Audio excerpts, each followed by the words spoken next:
नामस्मरण का करावं? नामस्मरण आपला ऑरा क्लीन करत असतं. आपल्या मनाच्या ज्या व्हायब्रेशन्स असतात, त्यामध्ये जर काही निगेटिव्हिटी असेल, तर ते क्लीन करण्याचं काम नामस्मरण करतं. ओम नमो भगवते वासुदेवाय हा भगवान श्रीकृष्णाचा मंत्र आहे. त्या मंत्राविषयी किती छान ओळी कोणी लिहिल्यात माहीत नाहीत, पण मला खूप आवडल्या.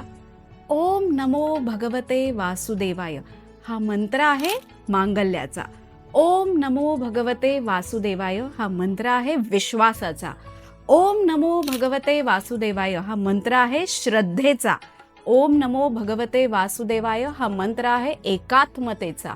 आणि ओम नमो भगवते वासुदेवाय हा मंत्र आहे विश्वशांतीचा. भगवान गोपाळ कृष्णाचं हे नामस्मरण नक्की करा. बघा, तुमच्यामध्ये तुम्हाला बदल जाणवतील. आपण नामस्मरण केलं तर आपला ऑरा क्लीन होऊन आपल्याला एक वेगळी एनर्जी मिळत असते. आपण आपोआप आनंदी राहायला लागतो, शांत झोप लागते, भूक लागते, सगळं रुटीन छान सेट होतं. जसा तुम्ही तुमचा वेल्थ बॅलन्स करता, हेल्थ बॅलन्स करता, तसा हा नामस्मरण बॅलन्स पण नक्की करा.